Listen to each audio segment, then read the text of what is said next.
that won't be the one that's scheduled. It's number 10, it's Nelly, Cleveland, West Cook.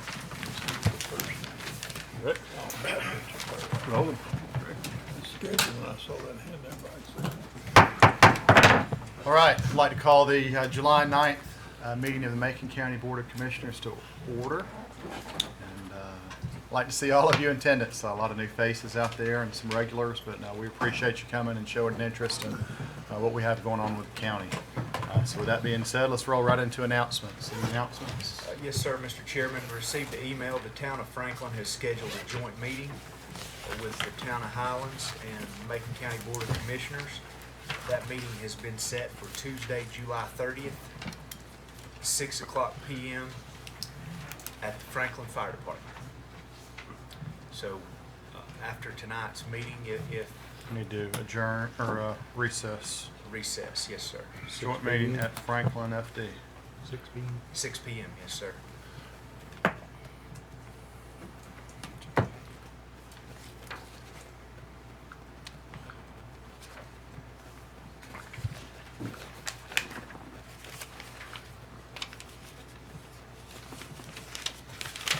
Any other announcements?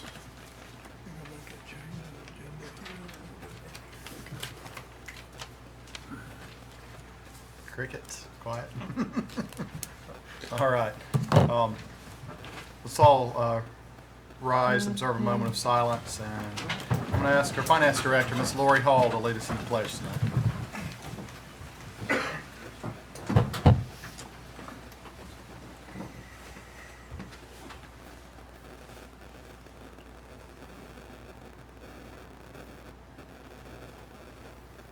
Please face the flag. I pledge allegiance to the flag of the United States of America and to the republic for which it stands, one nation, under God, indivisible, with liberty and justice for all. Thank you, Ms. Hall. All right, we're going to roll. We have a public hearing tonight. I'll go ahead and call it to order. A telecommunication tower application from Verizon Wireless for a 175-foot monopole at 575 Cave Road. Jack, are you presenting? Chester? Welcome, Mr. Morgan. Thank you, Mr. Chairman, Commissioners. Just what I would say is very brief, just here for the required public hearing for this proposed 175-foot monopole for Verizon. They have been working for months and have complied with all facets of the ordinance required for us to recommend it to the commissioners, and that's why we're here. Is there any other, thank you, Jack. Is there any other item from the staff? The application, as well as the notice for public hearing, and some drawings and maps of the proposed tower location that accompanied the application have been included in your agenda packet. Thank you, Mr. Manager. We have received, Mr. Chairman, some letters from neighbors concerned about the height of the tower. They are not on the adjoining land. Jack, if you want to speak to those you received. Just one that I'm aware of, Ms. Bolt, not Bolt, Ms. Dodge, this is the one I'm aware of. No other neighbors. No, that I'm aware of. Some have called asking questions, but as far as the letter, no. You want to share that letter with the board? I think Mr. Chairman, Attorney has a presence of that letter. I don't have it. I haven't seen it or heard I about have it. it. So. Yes, and I have copies of each of those. If you've got copies of those, I think it'd be appropriate to read those into the record of this public hearing. Sure. Yes, sir. I can go get those right quick. If you want Okay. to take any questions while Do you by chance have I copies? certainly do. Here, we'll save you a step or two. Thank you, sir. Sure.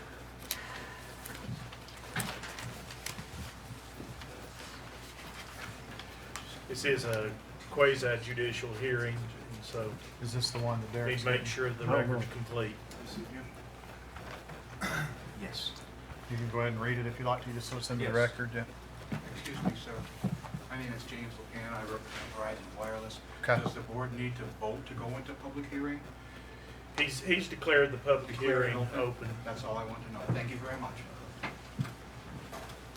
This time I'll read the letter dated June 28th, 2019, addressed to the Macon County Commissioners in the care of myself. Dear Mr. Rowland, please share this letter with the Board of County Commissioners. I'm not sure where to start this complaint. I understand that Macon County has left itself open for the big communication companies to do as they wish. They can put up a cell tower anywhere they can, get a landowner to agree. No regard for the neighbors. My property is located on Dowdle Knob, the first hill as you come north through the Clark's Chapel Wide Horizon Valley. The valley is wide from Coweta to Franklin, from Albert Mountain to Ellijay. The house was built in the 60s, so most of my land is in the view, truly the $1 million view. My neighbor has signed a contract with Verizon for a cell tower. The inspectors told me that their only job was to see that the cell company complied by the ordinances of the county. It will be up to your board to decide how this permit is handled. First, I would like to ask for some time. Please do not vote on this on July 9th. The neighbors that were not contacted by mail have the right to learn about this before it is a done deal. I just learned about this a few days ago, and I need more time to pursue options and arguments to present my case. Second, I want to ask for a reduction in height. This is an open valley, and they should not need the maximum height to reach maximum coverage. At the proposed height, the tower will be level with my house. No one has done a study on the health dangers of RF radiation living on a plane with one. Third, this is 2019 and there are plenty of options for disguises. I want to encourage you to drive up by my house and see for yourself the effect that this tower will have on me and hundreds of other people.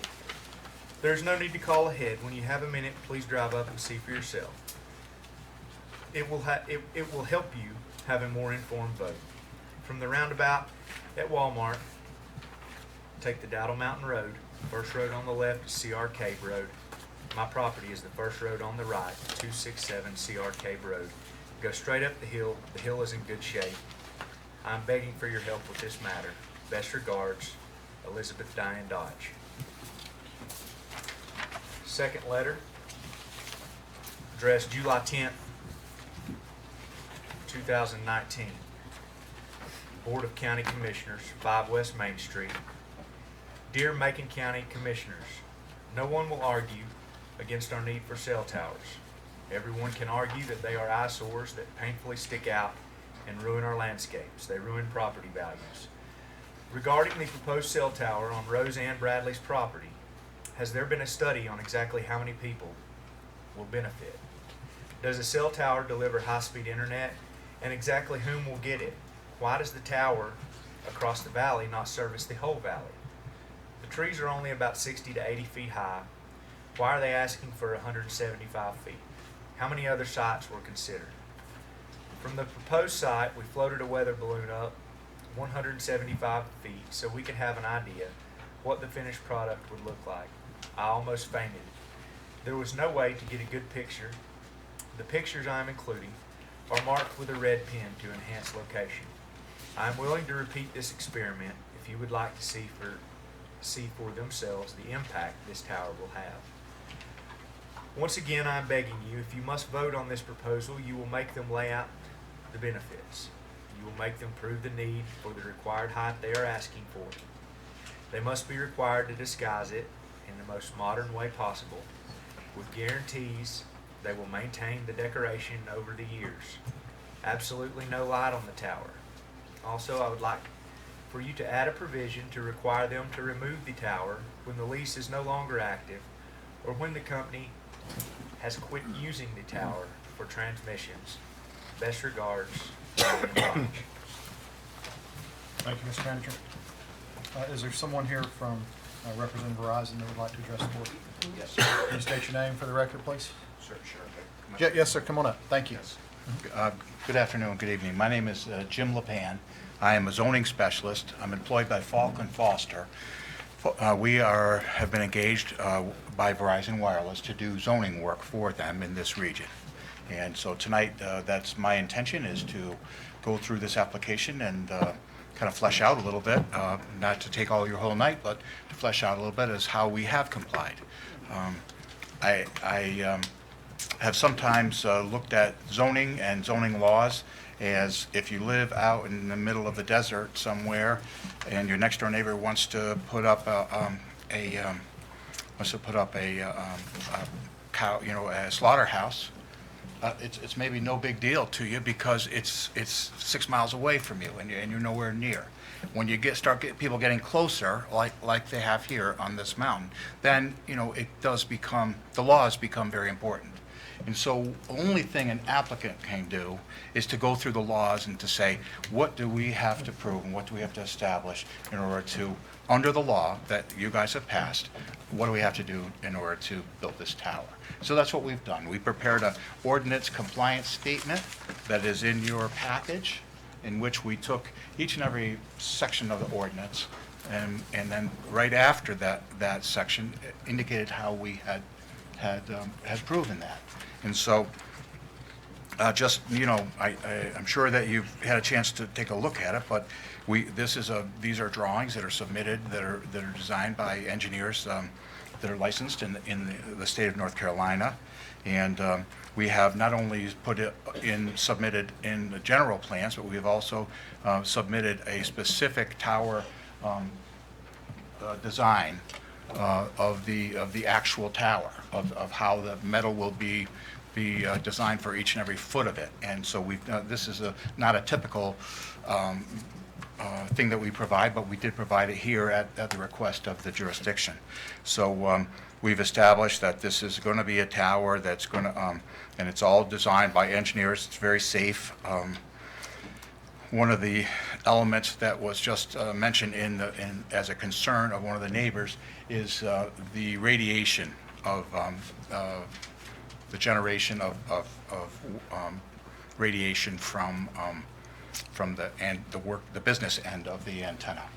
And the Federal Communications Commission has done a study of that, and they've issued a guide to local municipalities, which I believe was submitted involved with this.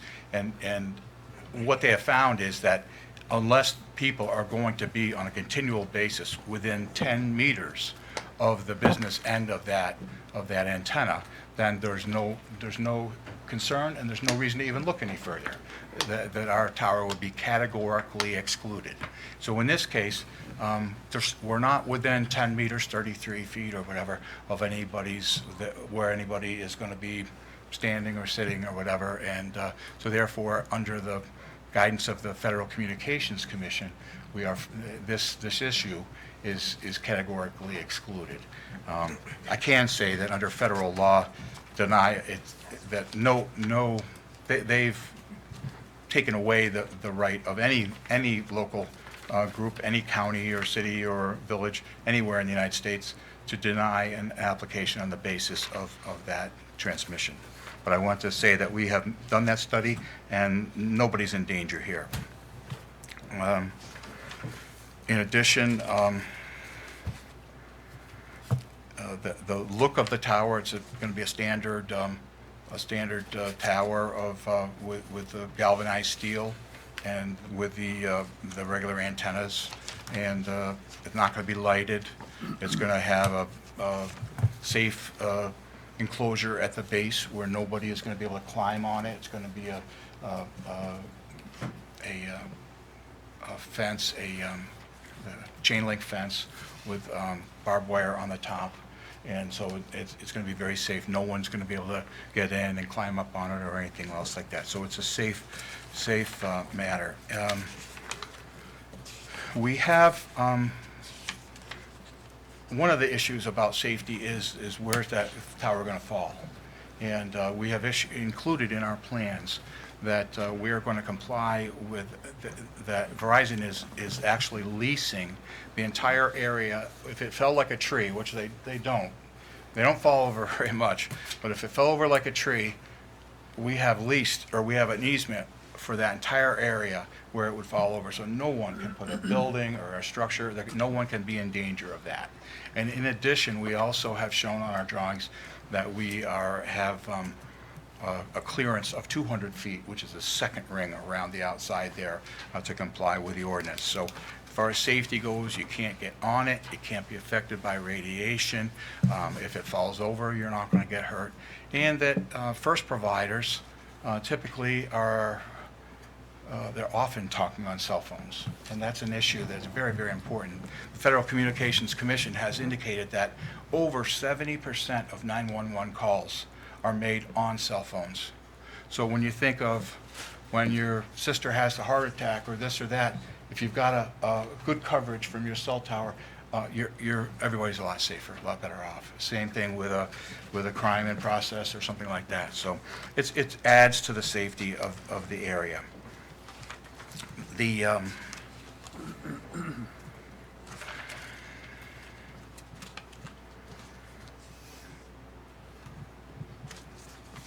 There are elements, I know, in the code that allow the board to make some changes to the tower as to how many antennas can be located on there, how many co-locators, and as to whether any portion of it needs to be camouflaged or anything else like that. At this point in time, I'm making a request that we have the tower as proposed and that we receive approval for that.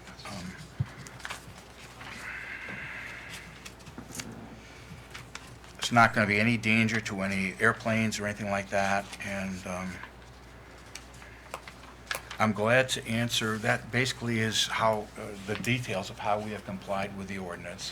And my understanding of the laws of this type of review by a board is that unless someone comes forward with substantial evidence that's in the record,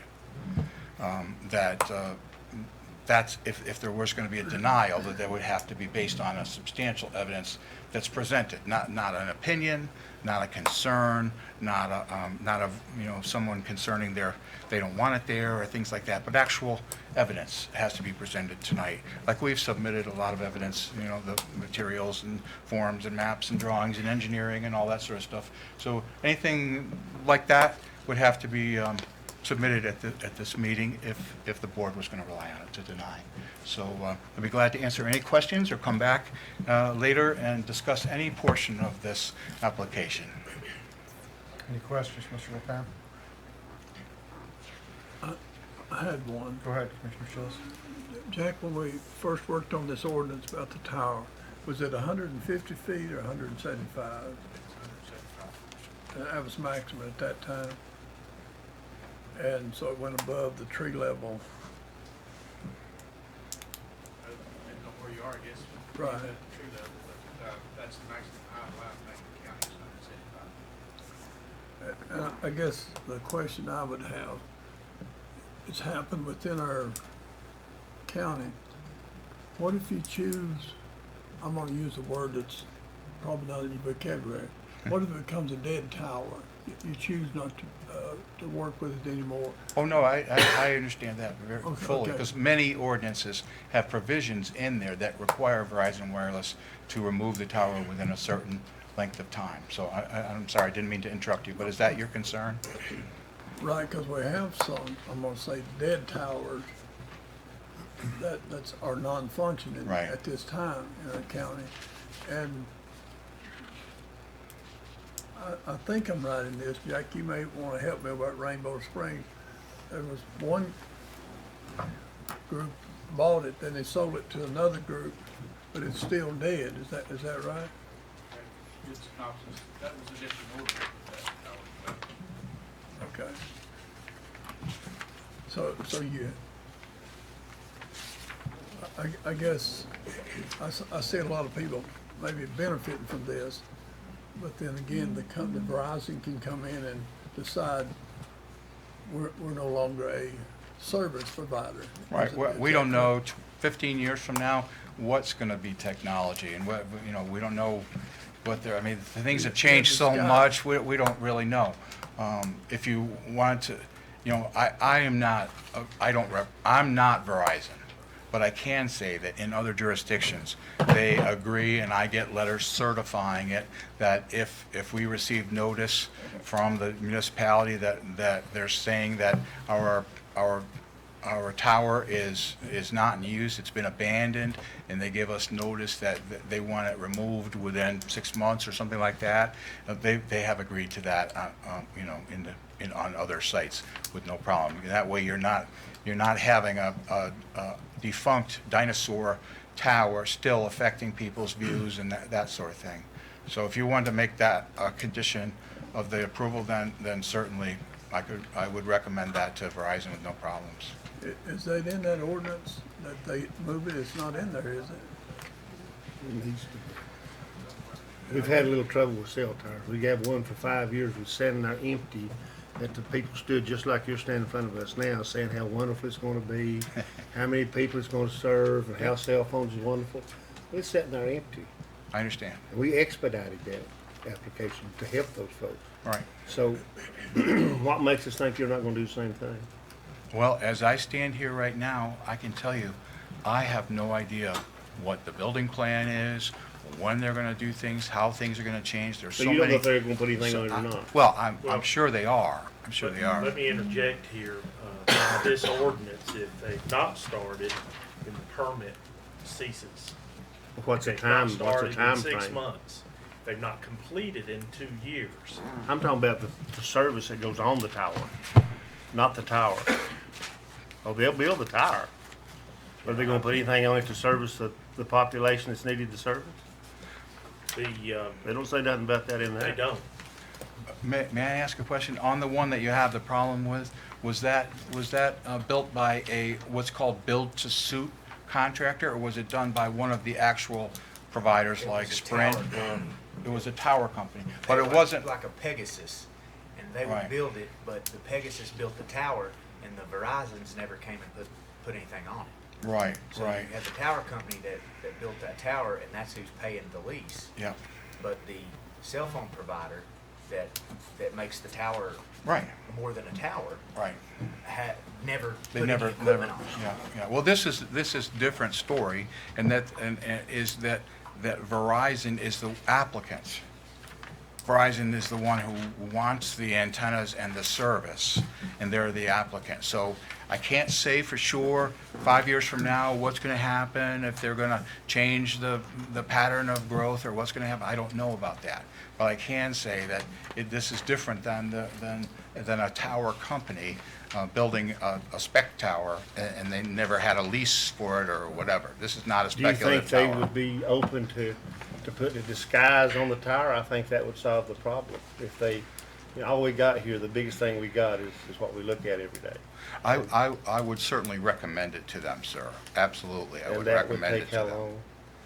Well, you know, I mean, can't do it right you know this how long second. it I takes- can't. If you recommend it, Boy, they, if you have another regularly scheduled meeting, I can have, if I get approval, I can have the drawings changed and submitted to you prior to the next approval meeting. with certain guidelines. What about a light on top of, in the, Ms. Dodge's letter, she mentioned a light. Will you have to have a light on? No, anything under 200 feet of a tower, there's no light. I mean, you'd think Verizon We don't want in it. our neck of the woods would certainly, that's a $130 billion company. They can afford to put some pine limbs on it, wouldn't you think? I do, and I'm not gonna stand here and say they can't. I've done this for 5 years, it's all I do. And there have been plenty of times where they have responded to the will of the neighbors and put a stealth and to provide a photo simulation of what it's gonna look like with the stealth, you know, if that's something you want. Some jurisdictions say, we don't want a tree, they look silly. But other places are saying, you know, we have a forest, a pine forest, and it's gonna make more A sense. barber pole would look better than what it is, though. You mean like just a straight, Well, if you painted like a barber pole, it'd look better. oh, a than- barber pole, okay. Oh, I didn't understand what you said, yeah. But there is a camouflage opportunity, I believe, within the ordinance. You can camouflage it, but now, Yes, yes, sir, looking at this, it may there be is. out in the open field, you may not could camouflage it, period. Carl, you had a question, and you're kind of the person Yeah, that, this is Carl's field, so. I do have a couple questions. First, If you don't mind, I'd like for you to address Ms. Dodge's concern. You know, we're elected to represent the people. Yes, sir. And when folks Yes, sir. have questions, I Yep. think it's our job to bring those questions forth. So, looking through her questions, has there been a study to exactly how many people will benefit from this? I am sure that there has been. I know that when the radio frequency engineers do the evaluations on where to put the towers and why they need it. See, what happens is the radio frequency engineers are there, and they've got their maps that they can pull the data and see where are we having weaknesses and that sort of thing. That's how they make the determination of where we need a tower. And they can just hit a button and they can find out how many people are going to be affected by that. So I know that it has been done, but I don't have that information. I'll be happy to bring it back to you Okay. and provide Okay. that for you. And so let me just make a note of that. If there are things that you want me to come back or someone to come back with, is there a way that I could get a summary of that? So that was, summary of Get that? with you after you're finished, and I'll give you my contact information. Fantastic, and that way I don't miss anything, but certainly would be able to provide how many people. And then other issues too, can we lower it? I don't know the answer to that. We have lowered towers from Her concerns. next question is, Yep. does the cell tower deliver high-speed internet? I think we know the answer is yes to that. Yeah, that's one of the main reasons why we have to put these towers up Y'all is for share all the less data, out on it. all the data. Wants to use the internet. Yeah. And I haven't been out there, so I don't know the proximity of the other tower that's referenced, but why does the tower across the valley not service the whole valley? But they only are going to reach out a certain distance, and I'd be curious to know what they're that- not unlimited distance. They cover a certain region, and some of them are like a mile from that. And I'd be I curious just to know what that is. I'll find out what region. No, in an urban area, I've seen that it does, at the end of a mile, you got nothing, so you're getting no benefit from it. So, but I'm just saying that it could be anything, and I don't know what it is. So that's another issue is what region would be covered by this? Is that right? Okay. From the point of the tower, you'd have it would go out, and of course, it would get less as it goes out. Yes, yeah. So you'll have that, you've Yeah. got something that shows, Yeah. because I think I speak for the entire board here, that we definitely want anything that would enhance broadband. We've struggled with broadband because of our topography. Right, And, right. and we get penalized because of where we live, so we want to, if it enhanced for that community, that's fine, but we think there's ways that you could do both. You could Okay. not only disguise that tower, but provide the service that these folks desperately need too. I agree, and what I've seen done before is that they would have this is what the coverage is at 175. You could just see it. I don't know if you've seen these maps, but it's like, here's the green, that's the good coverage, and there's the red, that's a little bit less, and there's the yellow. You can see very clearly on these radio frequency Oh, yeah, maps. we saw one and it's standing empty for 5 years. We saw Right, that. and so I'm just saying that they can do that study at 175, they can do it at, 165, whatever, they can do it at a variety of levels and find out how much, whether it's worth putting the tower up, depending on how low they have to go. At some point in time, if you're not gonna be able to serve enough people, then it doesn't make any sense to put the tower up. Because they have to justify the expenditure of a ton of money to build this thing. Has that already been justified? It has, at 175, yeah. Yeah. We have So, another question that she has that we'd love for you to address is trees are at 60 to 80 feet. Of course, we know the trees don't necessarily drive the height of the tower, but if we could, I think as you're generating those numbers at 175, the number that we're gonna hit at 175, obviously the 175 is the optimal number, Right. assuming you did the engineering as it should have been done. So Yeah. if you went to 200, then, it's not worth the extra 25 feet. So I'd like to see that data back, Absolutely, sir. so we can see what what that's gonna affect. Yes, sir. And, you know, if need be, we would have the radio frequency engineer come to the meeting and give a thorough explanation, answer any questions, because, you know, I'm not a radio frequency engineer, but they're involved with this process, and believe me, they can answer any questions you have. That's all they do If we every could day. have that data sent back to the county manager where it can Absolutely, be sir. distributed. Absolutely. We can look at it before it'd be great. Absolutely. Yeah. Do you know if any other sites, this is our last question, any other sites in that area were considered?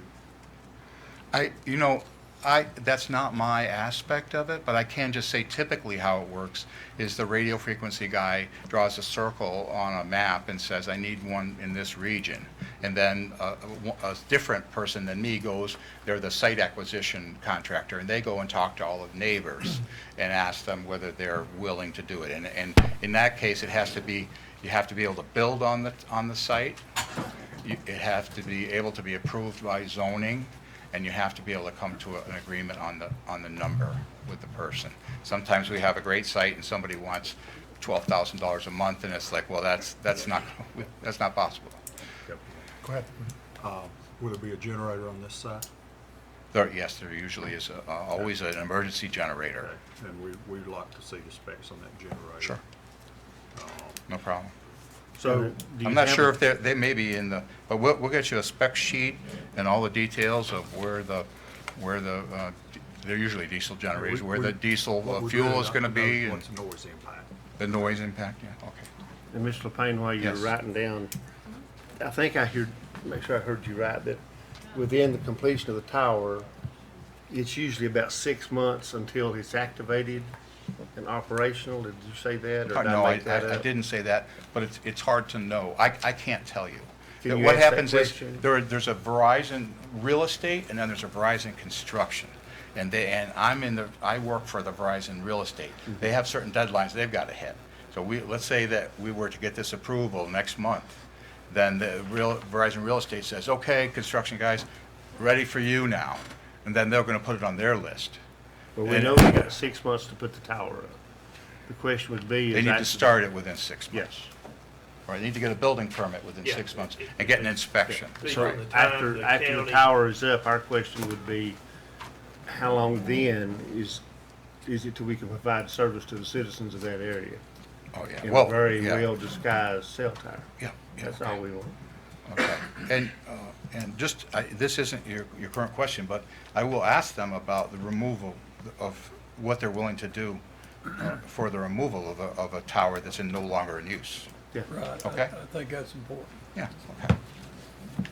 These issues that we're tagging on should be included in the ordinance so that you can address them before you come to a public hearing. And I apologize. I understand, and, you know, this is a fluid condition, and these are big, complicated ordinances, and they get in place, and then inertia takes, over, and they don't get changed. So, but we'll address those issues. Those are Well, there's some valid places valid issues. where disguising a tower is not possible. Now, in Highlands, it's part of their ordinance. Right. You have to.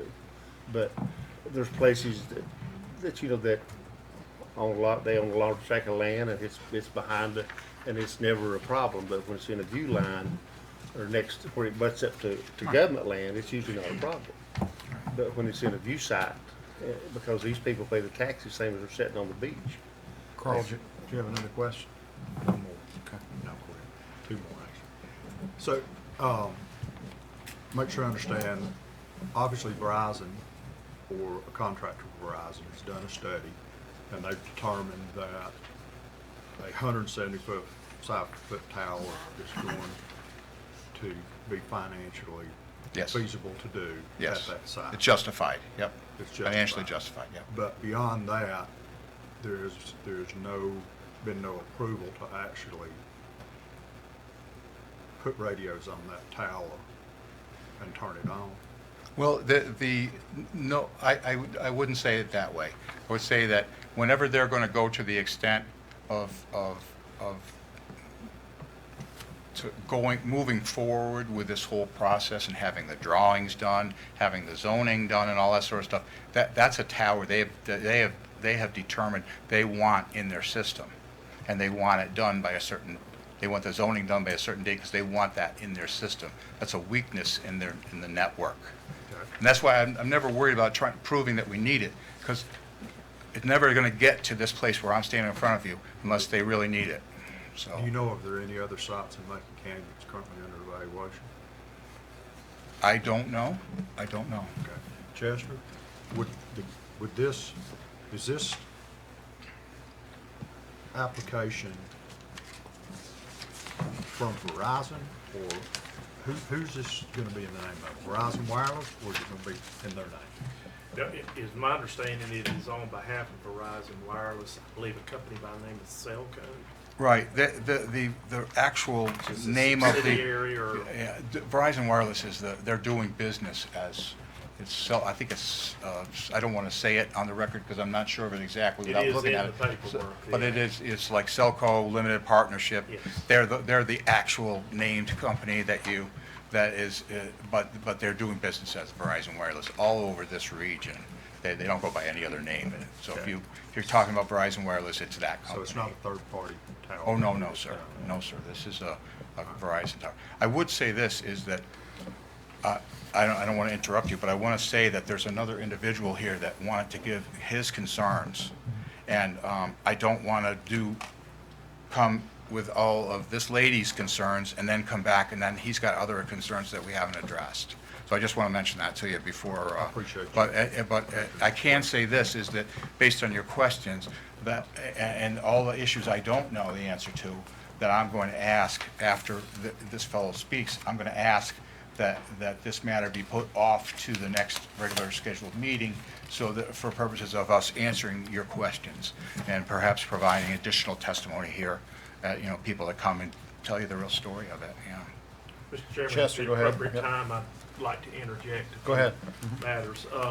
First, I do want to bring to the board's attention that the ordinance specifically authorizes, if you determine from the evidence presented that it's necessary, you could issue special conditions in connection with any sort of approval that you might choose to give, and to do the very things that I think Ronnie was talking about and this gentleman were talking about, in the way of camouflaging, if you will. Yeah. That's an authority that you have as a board should you find that the evidence presented warrants that. And the number of towers as well. Yes. And the number of antennas. Yeah. And wanted to say to you that this is the first one of these that y'all have had before you since the revised ordinance.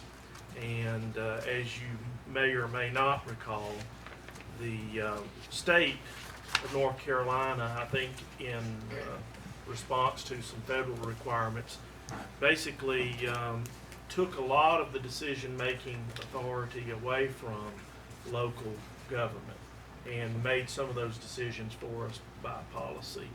And I wanted to just be clear to the five of you that as you sit down and you hear this, you need to be aware that specifically the state provided that that we could not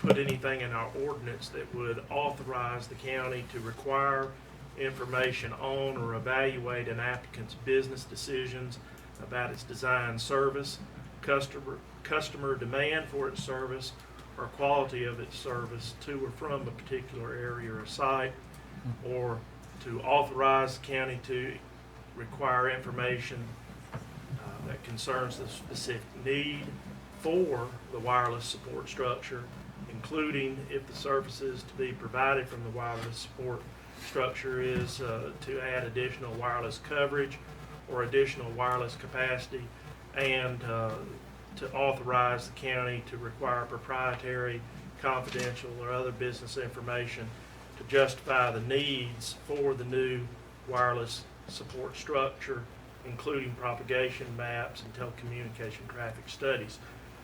Now, this gentleman has been kind enough in response to some of the questions to volunteer some of this information. What I'm saying is you can't use that information, if you will, to make this decision. I think getting this information is helpful or could potentially be helpful for this board to feel better about this project or worse about this project as whatever the information shows. And it sounds to me like they are willing to provide some additional information.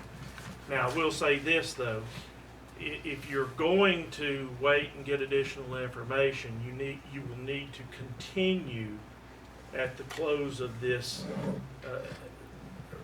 as far as we go tonight, you'll need to continue this public hearing to a date and time certain, so that those who are interested in hearing the new information or additional information will have an opportunity to come and respond. Thank you, Chester. Mr. Chairman, one question. Go ahead. Well, with what you just read there, and that being the law, this decision has already been made. We're just, I mean, we don't have a way to legally fight this. This tower is going to be built, and out of his kindness, he's just sharing information, but they can choose not to come to our next meeting, right? And share anything from what I just heard what you said. I think some of the information that we've requested is information that they do need to provide, not all of it.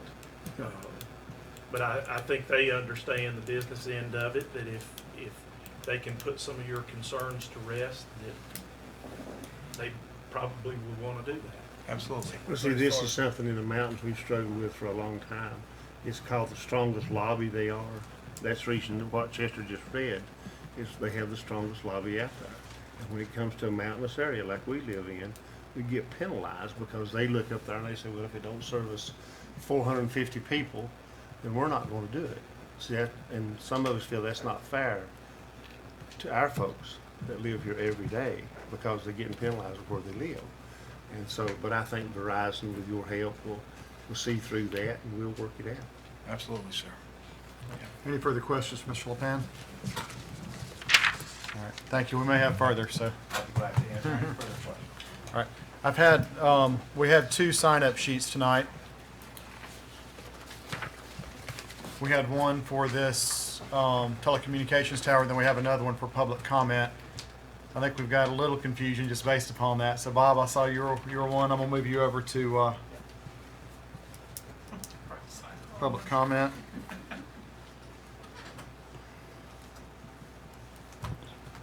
Was there anyone else that wants to be moved to public comment from Jeff Stubbs. Jeff Stubbs? Mr. Stubbs, is that concerning the tower? Yes, sir. So that would be under public hearing. So you want to speak about this topic, Yes, the public hearing? yes. Okay. Is there anyone else that wants to speak to us about something else other than the tower? How about that? All right. Well, I'm going to get started with these individuals. Mr. LePan, you've already spoken. Diane Dodge, you're welcome to come up. It's red, and that's what I wanted, but I was also wondering if the pictures got shared that I turned in yesterday from the weather balloon salute. But Jeff has some for y'all I've to got see, something. so. Okay. And I also understand that the county provisions does allow you to, Can you come up and just so it gets in the microphone so you're being recorded Sorry. on TV and other things, so that way we can hear you. you're, sorry, I had eye surgery. No problem. The county provisions does give you like 3 different things that you can demand and ask for.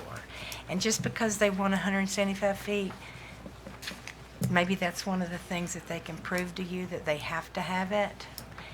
And also, I want to know who owns the tower across the valley that I can clearly see. And when you research it, sometimes those towers, I mean, your cell phones can pick up 45 miles. If you read on the internet, that may not be true, but I can clearly see that tower. So that's all I Thank you, Ms. have. Dodge. Not a problem. Mr. Studs? I'll just give you this drawing. This is a picture of, and you can't see the actual balloon, but there's a balloon up in this highlighted area, and this is it flying up over the valley. So I'll just start that here. You can kind of get a feel for what that is. So Good evening. I thank the Macon County Board of Commissioners and those in the audience for a chance to speak this evening. I know several of you on the commission run businesses and do things on the side of the community, and I appreciate your dedication to us, and I liked all the great questions you were asking. My name is Jeffrey Studds, and I'm speaking on behalf of my mother, Sybil Studds, who's behind me, and other family members who have lived and paid taxes in this county for more than 50 years. We live at 285 CR Cape Road and very close to Miss Dodge over here. I'd like to start by saying that I am not against the construction of the proposed cell tower. I understand the importance of providing needed communications capability to residents. However, after studying the proposed project, to include speaking with the project manager, Mr. Allen, Joe Allen, reading the entire project file to include the county's telecommunications tower ordinance, and reviewing land maps on your county's GIS site, I have two primary concerns for the project that I'd like to address with the commission. One is the proposed location of the tower, and the other is the proposed height of the tower, as if you couldn't guess the second one. Before making my case, I'd like to let you know I am a technology professional, have worked IT for NASA at Kennedy Space Center for several years, and I possess advanced degrees in both business and IT. I love technology, and I know how important it is to our economy, particularly Macon County, and to the competitiveness of us as a nation. As I only have a couple of minutes, I'll be brief in addressing my two main concerns, and I'm sticking to my notes or I'll never get through it. And I'm happy to meet with any of you at a later date or with any other interested party to see if we can work out an alternate proposal, which I will speak to. My first concern is the proposed location. The proposed tower site places the structure amid a row of homes on the western side of Cape Road. One of my neighbors ran a weather balloon, which you well know, up on this spot to the 175-foot level, and the proposed structure is incredibly imposing to all of us. I'm sure you are aware, but I will note a few data points I collected related to property devaluation in the close proximity of a cell tower. Property value drops of up to 20% can be found on multiple sites. And 90%, here's a quote on one of the sites, 90% of home buyers and renters are less interested and would pay less for properties near towers. I know the jury is still out on electromagnetic energy. We've already sort of discussed that, and I'm not qualified to debate the topic, but I will say many real estate articles state that property values decline because people have a perception that it is unhealthy to live near towers. My neighbors and I are therefore concerned for our property values. I did a brief analysis using your county data, and most all of us have land values greater than that of the proposed site. In the case of my family, our property's per acre value is more than double that of the proposed site. This puts my family and neighbors at a financial risk. Given this, I propose that the tower be moved to the east side of Cape Road. I have this map of a reference to it, but I know it's going to be hard for you to see. So basically, well, forget the map. Anyway, it's from your GIS site. There is a lot on the east side of Cape Road, it's more behind all the homes that I'm concerned about. The plot of land is owned by the same individual and is actually 1/3 an acre larger than the proposed site. The land is of similar elevation to the proposed site.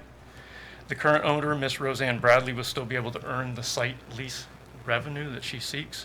And there are less homes on that side of the road. The tower would not be required to be placed directly between two any closely placed homes, which I would show you on the map, but it's not worth it. But there's a ton of land over there. There are a few homes, but there's a whole open space of land, so the tower is less imposing on that side of the road. As to the proposed cell tower height of 175 feet, there's no proof, I know we've gone through this, that a 175-foot tower is needed to support the needs of Macon County, and your ordinance, surprisingly, does not require the applicant to provide any such data. Now, you've explained that the state sort of intervened there, so I understand that better. The project manager for Macon County has indicated that cell companies always just ask for the maximum height. That was what he said to me. It's certainly no coincidence, then, that your telecommunications ordinance allows for up to 75 feet, and this applicant is asking for 175 feet. I can tell you that the applicant intends to take this tower higher, as the application itself, if you look on it, shows that antenna is being placed at the 190-foot level. There's actually a note on there that says that.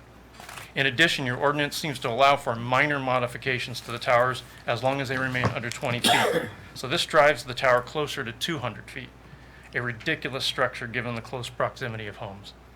Here's the reality of the situation. This tower, sitting on the proposed plot of land, or the one that I'm suggesting, will be at the crest of a mountain, not in a valley, and able to see across both sides of the mountain.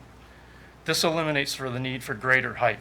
And in support of this fact, I would like to cite Macon County's protected range legislation, even though it does not quite apply to the site in question, which states that a tower can be no more than 40 feet above the tree canopy. I would therefore ask the Commission, if cell signals can be successfully transmitted from those protected peaks, why does that not apply to our situation? I understand why the cell company is asking for the maximum height on their request. That's just the way business operates. However, I will say with certainty, from having worked with similar professionals at Kennedy Space Center, network planners always ask for more than they need.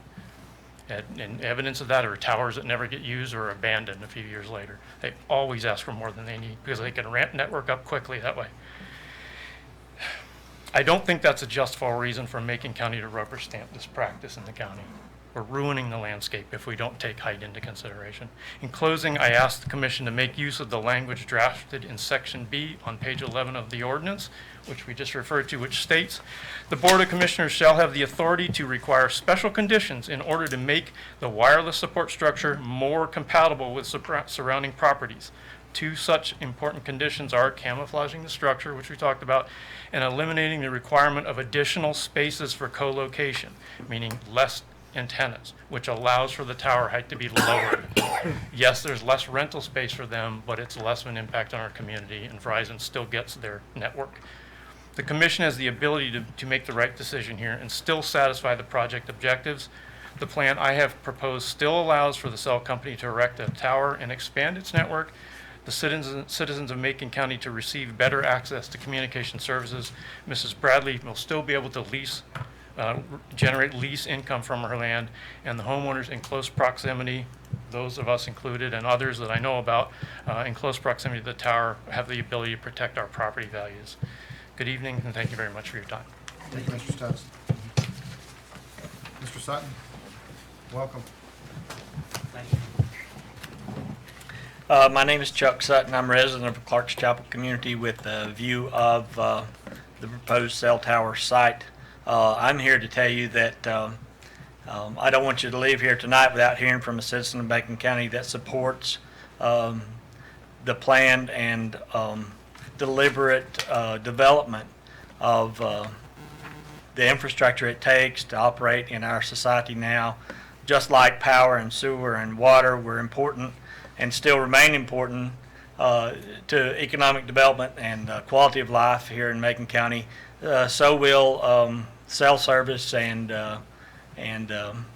connectivity become very important to quality of life and to economic development. And very briefly, for those reasons, I trust that this board will make the right decisions so that we can progress towards developing our county in a prudent manner that offers the services that our citizens deserve and that are needed to compete for jobs and for good quality of life. Thank you. Chuck, if you had your druthers, would you rather that cell tower be disguised in some way or not? Obviously, I would prefer not to look at it or see it, or look at it and not see it. So, yes, sir. Okay, thank you, Chuck. Okay. Is there anyone else who would like to address the board regarding this matter? Anyone else? Do I have an opportunity to comment on comments that other people have made in opposition? If you'd like to, Just come real on quick, back real up. quick. Sure. I just want to point out that a statement that in other situations that cell towers have lowered value of properties, that statement alone is not evidence. It's a statement, and in order to provide evidence to oppose this tower, we would have to have evidence of this particular location provided by an appraiser or a certified appraiser. So and then the second thing is that although one of the opponents indicates that they're confident that Verizon is going to move up this tower up higher, I can't read their minds. I don't think anyone else can. That's a speculation, and I'll have to go with what's here. Thank you. Thank you, Mr. LePen. Mr. Chairman, before you continue this hearing, if that's what this board chooses to do, I've got a few comments that I need to address to the board. Okay, thanks. Any further questions from the board? I was going to ask Mr. Cave, there was a comment made about another tower in the area. Warren Caves, our emergency service director. Are you familiar? Is it one of our towers? Is it a state tower? Is it a cell phone tower?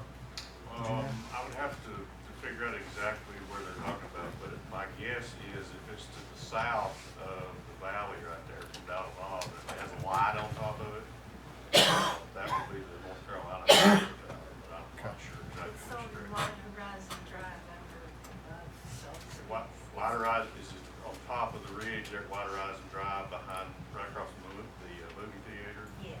Okay, that is it's an old television tower that's on the Vanderwood property there that, if I'm not mistaken, Jack or Joe can probably answer this, but I don't think it's even been used. It doesn't have anything on it. That's another vacant tower. Okay, thank you, Warren. Ms. Dodge? I was just wondering where the pictures were that I submitted yesterday.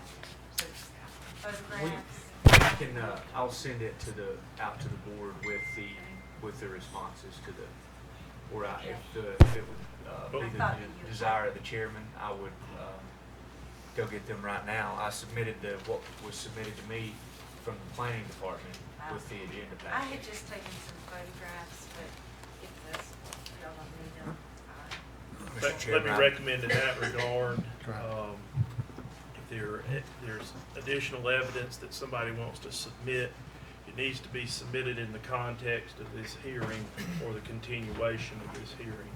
In effect, gentlemen, y'all are sitting here as judges, okay?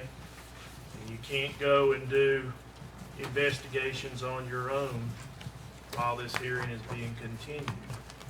It's responsibility of the public and Verizon Wireless to bring you information and Jack to bring you information. Y'all sit as judges.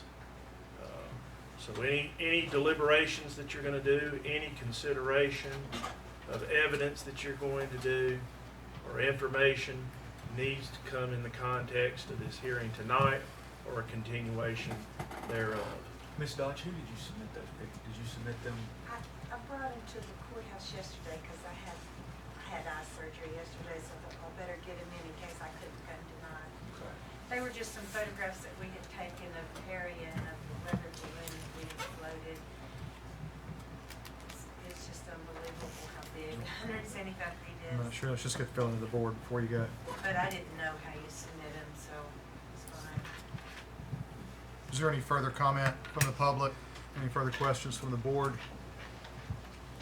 Mr. Chairman, do we need, if we're going to put it off, do we need to do it while we're in the public hearing itself? Yeah, Or I wait till think- we come out? I think there needs to be, if you're inclined to continue the hearing, there needs to be a motion second, and it needs to state a specific date, time, and place. Before or after we come out of public hearing?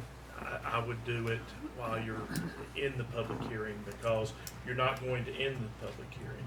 You're going to continue it. So with that, Mr. Chairman, I make a motion that we continue this public hearing until August 16th at 6 p.m. at 5 West Main Street in the boardroom, and to give the representative from Verizon, and thanks to him, willing to answer some of our questions and come back with a positive result, and they may even agree to put service on that other tower that's empty. Commissioner Bill, do you mind amending your motion to August 13th at 6 p.m.? What did I say? 16th. Is that Okay, right? we'll meet on the 13th then. I'll say. And I think that should also be clear to include that any member of the public, if they have additional information, they would have the opportunity to bring that. The public hearing will still be open. So, Okay. I've got a question. Did I just understand you say a while ago, as an individual, you can't go out and enhance your knowledge of what's going on? As a member of the board, you Right. cannot go and collect evidence upon which to make a decision. You must let the evidence be brought to you because you're sitting in a judicial capacity, a quasi-judicial capacity. If I could, sir, or to speak to the proponents or opponents. That's true. I members mean, can't speak to that's anyone implied by outside what of I'm this. saying. You're not taking evidence or considering evidence or information unless you're in this formal hearing Thank you. or continuation thereof. Thank you, Mr. I Attorney. shut my eyes, I run by there. Okay. So we have a motion by Commissioner Bill, a second by Commissioner Gillespie. Discussion. I just want to, just because I live in the Highlands community and I see both towers on a daily basis, I don't think the camouflage is very good. They just look awful to me, and there's debris all under them, all over every time the wind blows. And I believe the one on Satula Mountain has nothing left on it, and it actually creates a bigger structure than just the monopole tower. Personal opinion. Just one comment. I've negotiated these contracts many times through the years, and most of the time I'm sitting on the opposite side of the table from those folks. He's been very forthcoming with information to us, and as Chester outlined, he certainly doesn't have to provide all of what we asked for. Been very willing to. I want to say publicly thank you for that, and I believe we'll work through it and come up with something that we can all live with. So, thank you. Any further comments? Well, I'll call the question. All in favor of continuing till August 13th at 6 p.m. our public hearing, signify by saying aye. Aye. It's unanimous vote, Mr. Duff. Thank you. Thank you all. I'm going to bring us out of our public hearing. No, I'm not. I shouldn't do that, should I? It's Anyway, just yes, continued. We'll just continue our public hearing. There we go. Thank you. I'll send you an email.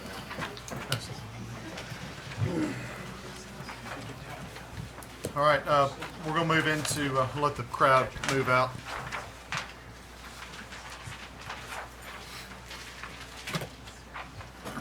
Thank you very much. Thank you.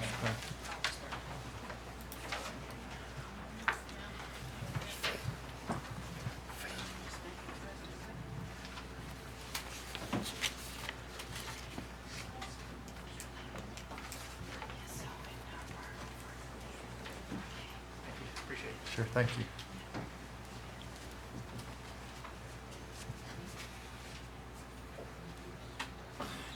You would think that with the technology now, that stuff wouldn't come off. The one up on the south side, you'd think that they could do it better. I don't know. It's a mess. All right, we're going to move into our public comment period. Presently, I have just Mr. Bob McCullum signed up. Welcome, Bob. I will be brief. Thank you, Commissioners, Ms. Hall, Chester. I'm just going to give you a brief update on how things are going at Cowie School. Again, I want to thank you all for your support in the ways that it comes to the school there. We're 7.5 years into that experiment down there, and things are going very well. I'm going to give you a recap on the grants that we brought in recently. Last year, the North Carolina Arts Council grant for Macon County was awarded to Cowie School because of the programs that we had existing there, and we were asked to expand those, which we did. We have added a music program there. We have weaving and textile classes added there as educational. And some of that money also helps support our music program that we have down there. We have applied for and expect to get that grant. It's a $14,000 grant. We've applied for and expect to get that. And we won't administer that next year just for the school. We'll start expanding that out outside of the school to other arts and crafts and music interests in the county. We just received, finally, a $45,000 grant from the Cherokee Preservation Foundation for the design and installation of a permanent interactive museum setting in the school there to tell the story of the Cowie Valley inhabitants, both Cherokee and European settlers, and to tell the story of the Cowie Mound and the unique history that's taken place there. Included in that money from the foundation is for us to set up, to enhance our wireless internet at the school, both for the school and in the hopes of being able to bounce signal down to the Cowie Mound site on the top of Hall Mountain The idea being there that as the cultural corridor is developed, that we can broadcast an educational signal. It'll be like a mobile classroom that you can drive through the historic district and the cultural corridor and listen to the history come through your phone or your car is the intended purpose for that. Boom, boom, boom, boom, boom. So we have this lone, dilapidated basketball goal out in front of the school that's used all the time. And we kind of had to curtail the indoor basketball because of all the music equipment. One of the large quilts is hung in there on a permanent basis as a sound baffle. And I just wanted to let you know that we're about to start a crowdsourcing and GoFundMe site to try and renovate a real live basketball court and goals there at the school. That poor goal gets used all the time. And we're going to start there with the basketball court, and then we're going to move on to the baseball field there that gets it gets used a lot. So we're trying to focus on the school, the interior, the cultural, artistic, musical part of it, but we also feel like we need to serve that part of the county in a physical aspect too. So we want to try and enhance those facilities down there. If the commission felt any interest in helping with that as we go forward, it would certainly be appreciated. I'm not making a formal request here tonight. I'm just going to let you know how we're going to approach this, and maybe we can talk about that at a later date. You talking about putting a new pavement down too, Bob? Yep. Talking about tearing that old stuff up or just going? Yeah. This is a site. The other goal was taken down to put classrooms in, and they left the one goal that was near the playground. And so we're looking at having to take up the old surface, put a new surface down, new goals. We'd like to go ahead and do lighting and fencing while we're at it and make it a first-class usable facility. So we'll see how that goes. And I come to answer any questions that any of you may have about anything that's going on at the school or Why don't you concerns. share with the board about the attendance figures, Bobby, which are way up, so. Yeah, we Pretty jumped sure. from 10,000 to 12,000 people in the 2018 year last year. That plus or minus a few hundred. We have people on our buses as they shuttle people from town for the big events or from the churches. They have the clickers. All of our tenants try and keep as accurate a records as they have. I think that number is underestimated because we don't have a way of recording outdoor use at the school. The track is used every morning and afternoon. The baseball field is used. The basketball courts, their family reunions, picnics. The fire department has 3 or 4 events there at the shelter every year, so that's probably a low number. Our estimate of 12,000. Any further questions? Thank you Bob. for your work down there, Bobby. Thank y'all. Thank you. I know we had some confusion tonight. Is there anyone else who would like to address the board under public comment? Anyone? All right, we'll move out of public comment and move on to additions to the agenda. Mr. Manager, any changes? Yes, Mr. Chairman, if I could, we'll need to remove item 9A, update on Value Health. We're going to postpone that to a later date. Also, and the attorney can speak to this if need be, add an item 10A1 will be a correction to the Franklin and Nantahala resolution. Is that right, Chester? That is correct. You have on your agenda a correction for the resolution dealing with the Highlands Area Tourism and Development Commission. As I was looking at that, I also took a look at the one that we did for Franklin and Nantahala. There was an error in each of those. We've already passed those resolutions. These are just mere corrections. Moving on, if we could add an item number, and I don't know if you want this to be new business or old business. I'm going to say new business 11D. That'll be approval of the Satula agreement for the Satula Tower in Highland. Yeah, with respect to that, gentlemen, that the board has already passed a resolution in connection with this interlocal agreement. However, after doing so, the town had some additional changes that they thought they would like to have made. They proposed them to Warren Cave. He sent them on to me. I see no problems whatsoever there with their request for changes, and so then, I've incorporated those. And then lastly, the last one I have, Mr. Chairman, item number 11E will need to be discussion concerning Women's History Trail plaque on courthouse. And I have submitted some pictures that Mr. Shields and myself were able to take, and we'll be happy to answer any questions that anyone would have on those. Thank you, Mr. Mann. Yes, sir. Anything else, Ms. Hall? Chester? Commissioners, anything? All right, can I get a motion to approve the agenda? So moved. Motion by Commissioner Gillespie, second by Commissioner Shields. All in favor? Aye.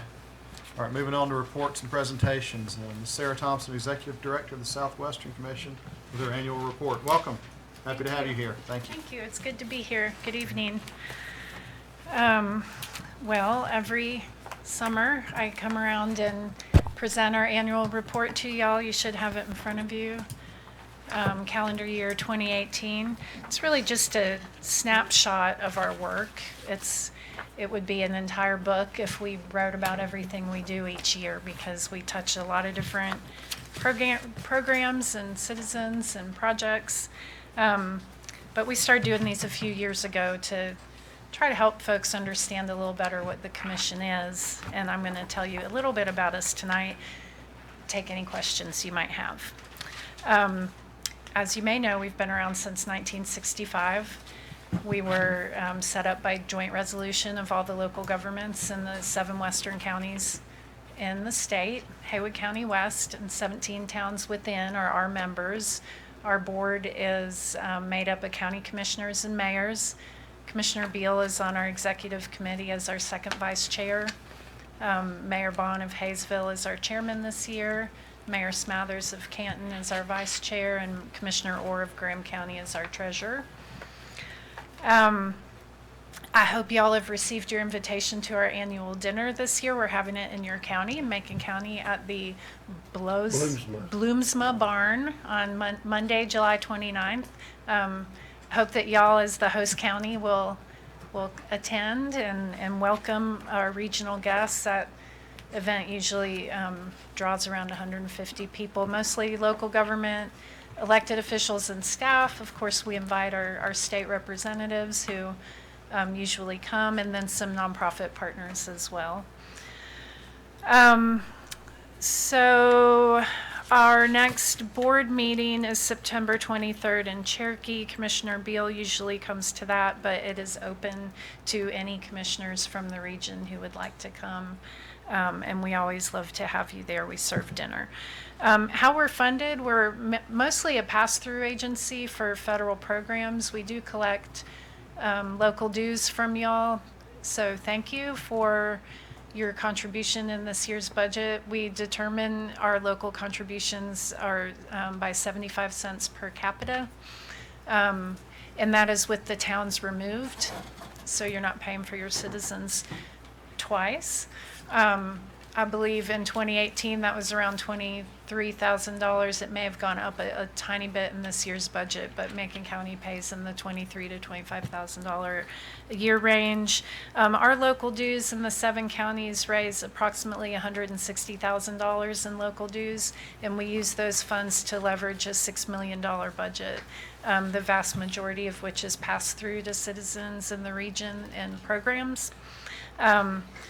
Those programs are under 3 main buckets that we work in. We run the Area Agency on Aging, which is Federal Older Americans Act money that is comes into Raleigh. The state puts some money in there, and then it goes out into the regions. We are one of 16 regional councils in North Carolina. That pays for the program that most people are familiar with under Older American Acts funds, or the Meals on Wheels, but it does a lot more than that. We have family caregiver programs. We do a lot of work with dementia, education. The senior centers receive funding for their congregate meals that they do in-house. The primary focus of the Older Americans Act funds are to keep older folks in their home as long as possible before they need to go into long-term care. We have the long-term care ombudsman in our office, who is that liaison between the families and the long-term care facilities when there are complaints. It's an amazing department, very well-staffed people looking out for the older Americans in your community. We also run the Workforce Development Board for the region. Those are federal funds under the Workforce Workforce Innovation and Opportunity Act. Commissioner Shields is the local elected official that serves on that board. So we have 2 of your board members are serving in leadership roles with the commission right now. Those programs that we specifically run under that program deal with adults and youth who have barriers to employment of all types. Our youth programs are targeted towards out-of-school youth, kids that have dropped out of school, getting them credentialed and on a path to employment. We work hand in hand with the NC Works Career Centers through those programs. So if you ever have anybody in your community looking for work or support, social service support of any type that's connected to them needing employment, the NC Works Career Center is the best place to send them because the folks there are trained to get those people to the program that is best suited to them. The other department is Community and Economic Development. That's where I spend the majority of my time, and that's where we do a lot of different types of work. We get federal funding from the Appalachian Regional Commission and the Economic Development Administration for economic development and infrastructure work. If you're going to expand an industry and you need more sewer capacity, there's federal money to help you with that, and we write those grants. We did the building reuse state grant for, now I'm having the industry that expanded here in Macon County. Whitley. No, Tectone, thank you. Tubular. Well, they didn't get to expand. Yeah. So we're there to help your staff write some of those grants around economic development, and we do that regularly. We run the regional transportation, which is the liaison with DOT and you all. Macon County is right now going through your comprehensive transportation update, and our transportation planner, Rose Bogus, is working with your staff and committee on that. And there is a really good survey out right now, so I hope that you've taken it and shared it with all of your friends and constituents to help us collect actual, real, valuable public input on that survey so we can get the right projects in there. We do regional in nature projects. We're working on broadband a lot right now, so although my daughters were not fascinated by that public hearing, I was, because it's a lot of what we're hearing in mountainous regions such as ours, with current resources, laws, and technology. I know all of that can change. Wireless propagation is really the best solution right now, and which makes towers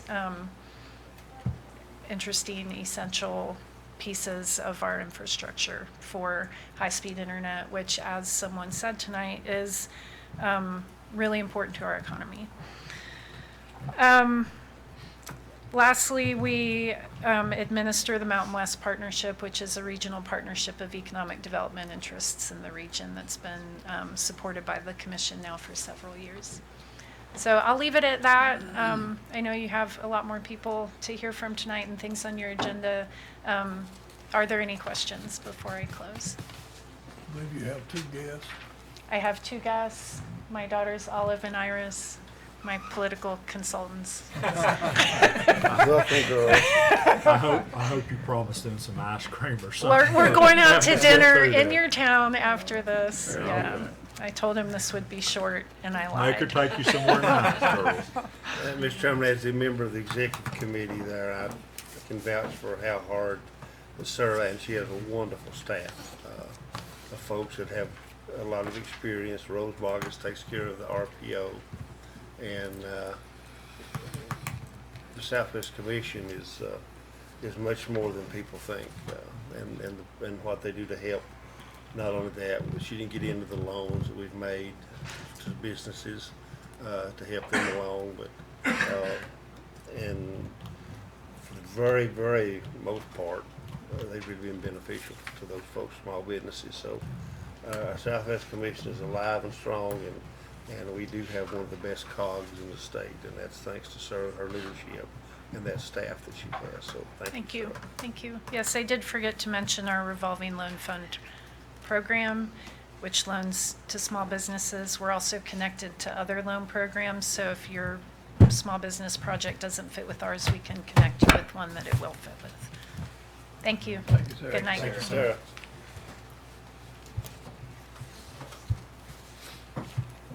All right, Mr. Arthur Falo, Center Director at the Lyndon B. Johnson Job Corps Center. Now update the board on federal funding received. Welcome. Thank you. Again, my name is Arthur Falo, Center Director for the Lyndon B. Johnson Job Corps Center. I'd just like to say thank you. I guess I need to say thank you, and thank you again for everything that you guys done for the center, giving us a liaison, helping us out. I guess you look back 45 days ago, the center almost was closed down. And so reached out to several people in the community, came to the commissioners, Honeybell, talked to Mr. Shields, just reached out and said, hey, what can you do? And without a doubt, that's what happened. They start moving forward and helping us out. And so we really, really, really appreciate that. That shows that to me as an individual, but also to the 55 staff that's there and the 120 students there, that they are cared about. And we really appreciate that from the community. The Secretary of Agriculture, the Secretary of the Department of Labor, felt that the Job Corps centers, the federal Job Corps centers, really didn't play a major role in the mission of the Forest Service. But through the communities within those 25 of those centers showed just the opposite. One of the things that the Secretary of Agriculture said was that, and I quote, he said, we need to help Job Corps activities are tighter into the fabric of the Forest Service. And I agree with him, and I said I would like to take it a little bit further, because my thing is, being the center director for the last 9 years here, it also, we have to be able to show the activities into the community. And I just heard the gentleman right there, he just said he needed some assistance. Well, Job Corps has been doing that for a while here in Macon County.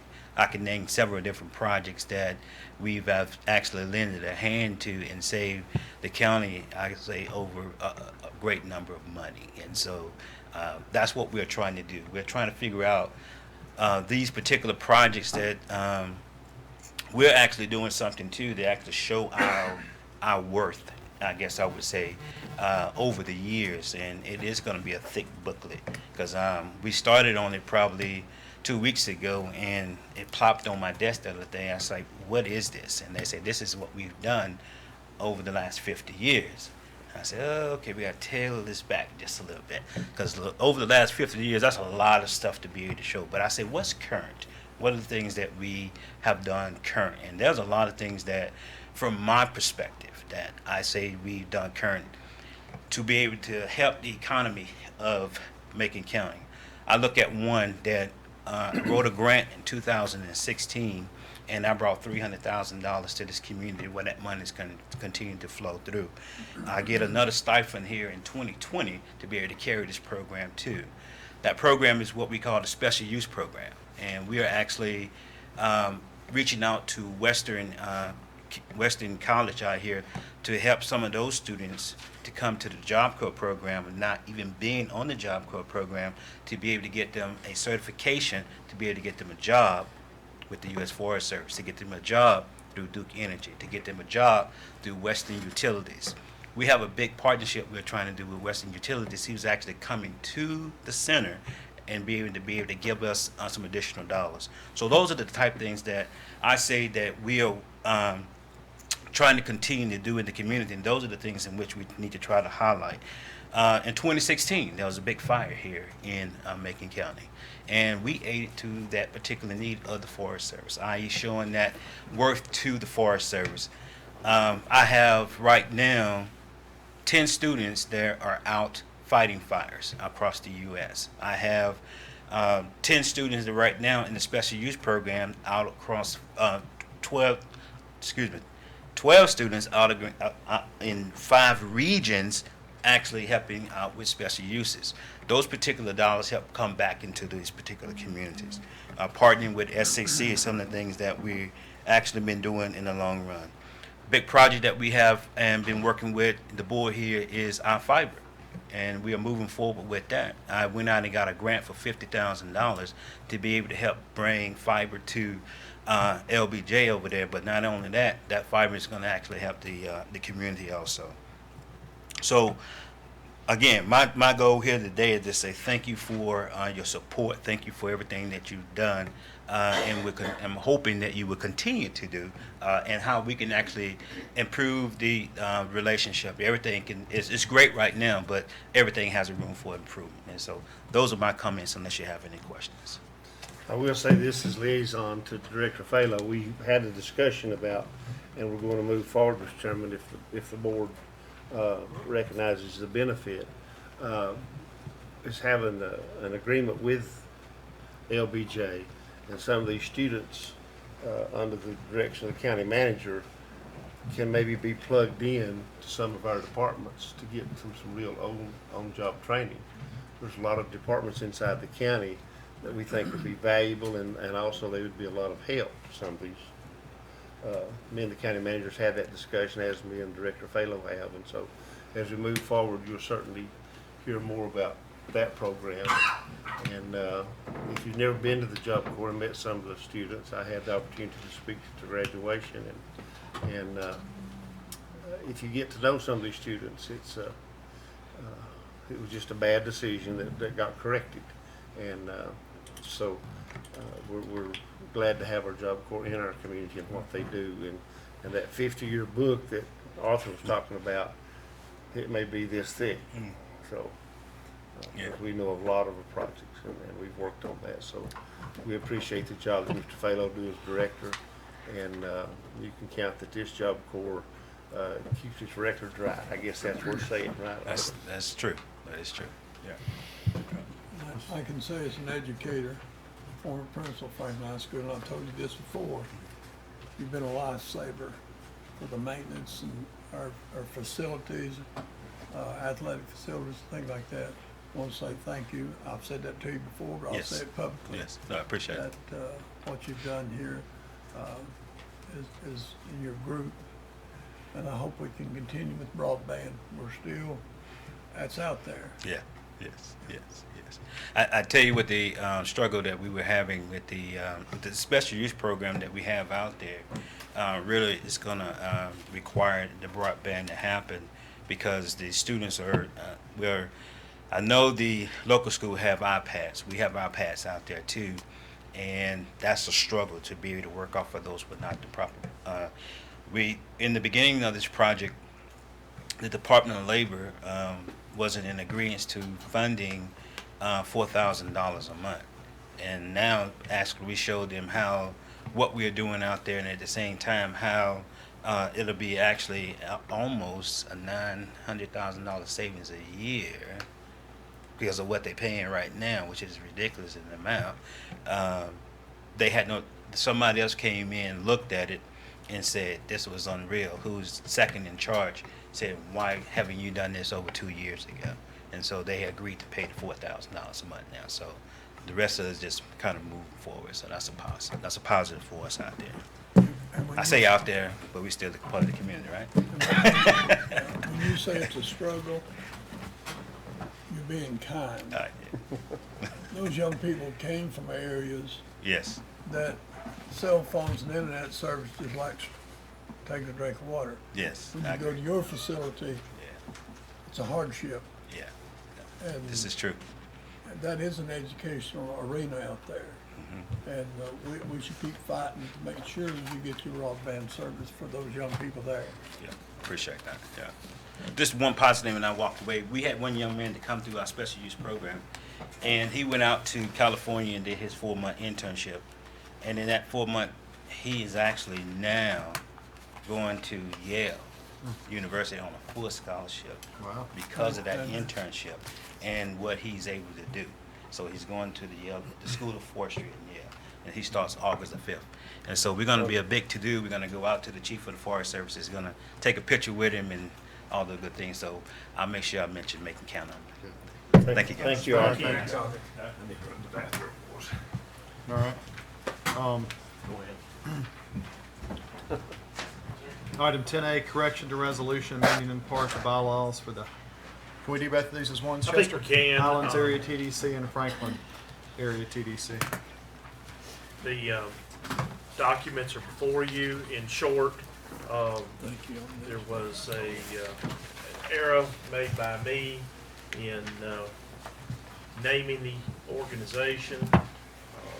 Each of those organizations, they are not just commissions, but they are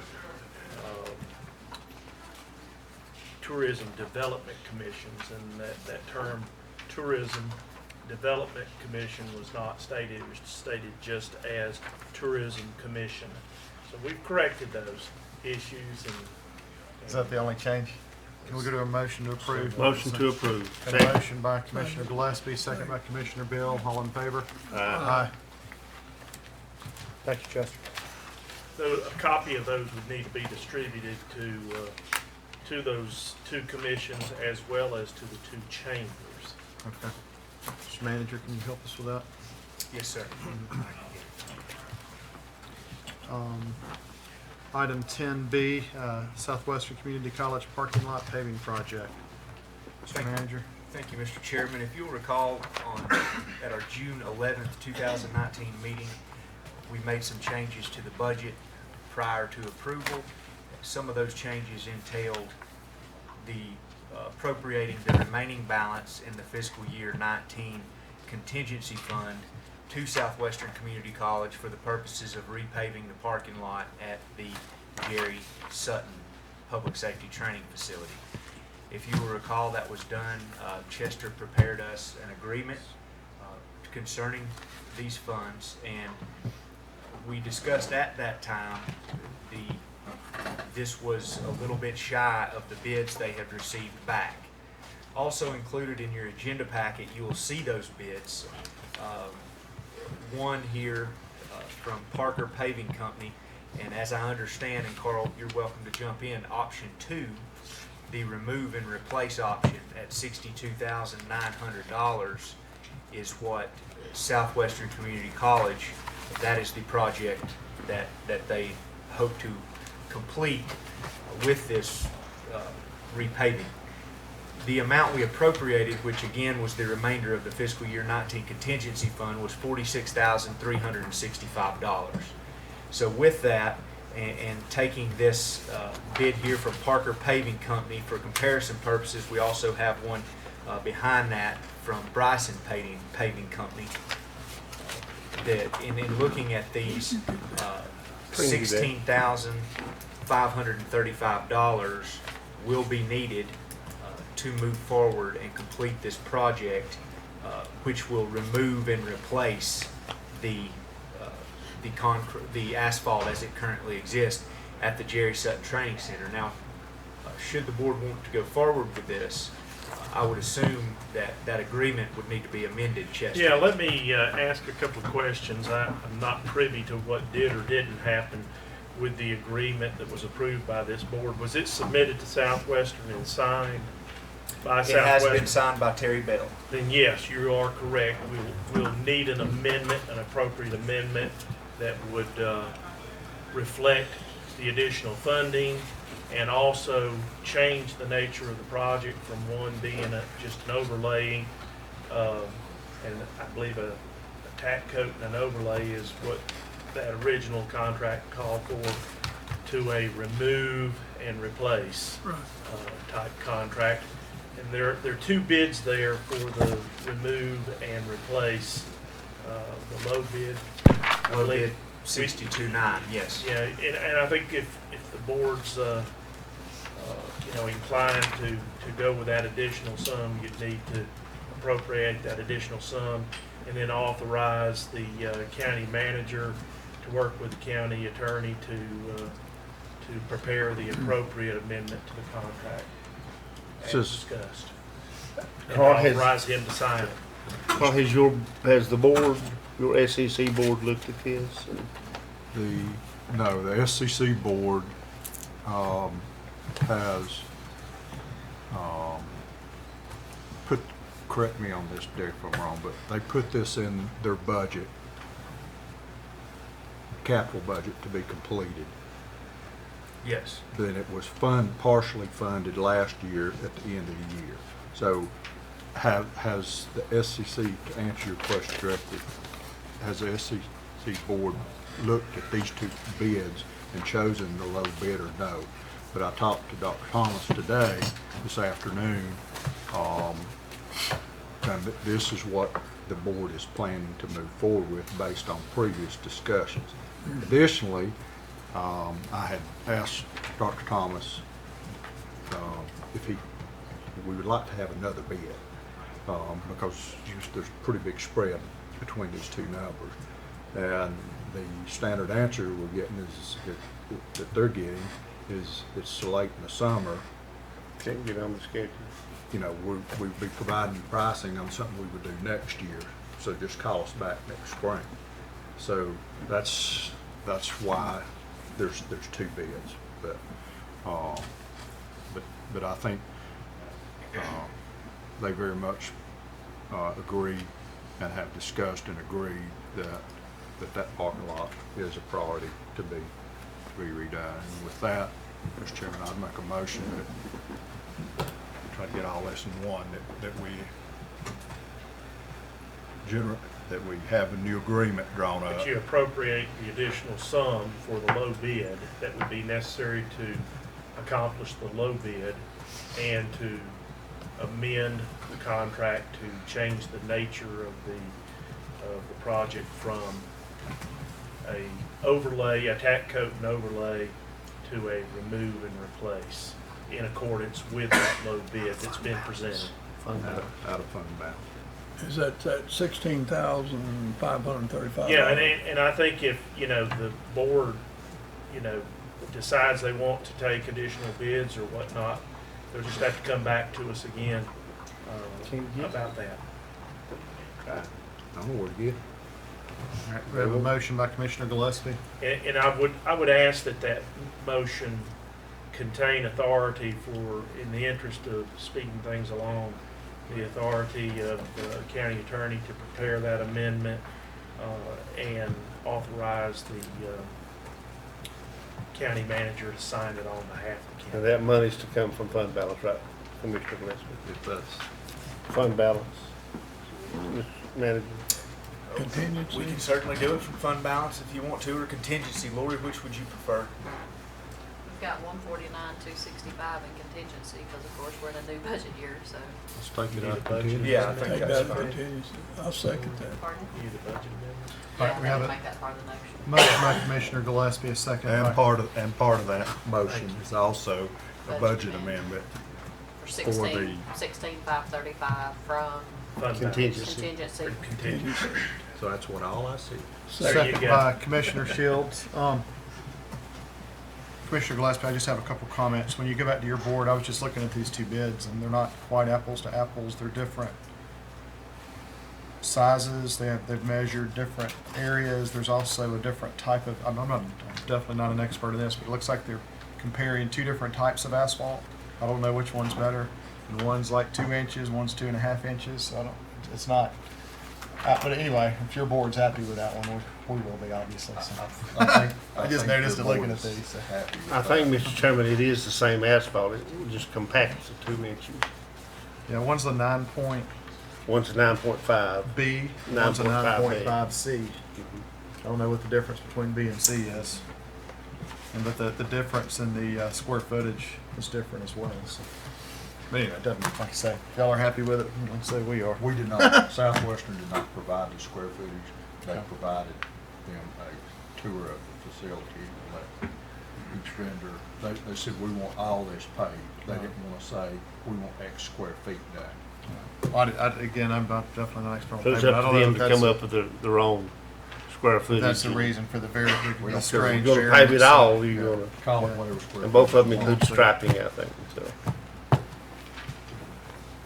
All right, any further comments? Are we gonna vote to approve? All in favor signify by saying aye. Aye. Aye. All right. Item 10C. Actually, we're moving on to 11A. Consideration of approval of loan application request for auto fire and rescue. Chief Rollator, welcome, Terry. You've been patient with us. We appreciate it. Thank you, Mr. Chairman. Thank you, Commissioners. I'm Chief Terry Rollator with Alto Fire Department. I come before you today to request your permission / blessing to get a loan to buy a new first out engine.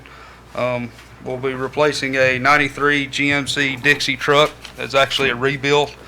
That truck was actually rebuilt from a totaling of a fire truck. With that truck, it's having several maintenance issues, so on, so forth. But anyway, the total cost of the loan is $404,238. We do have the money in our budget right now to pay the yearly payment. We've extended our terms from 10 years to 15 to keep from having to do a budget increase. So all we really need is just permission to get the loan.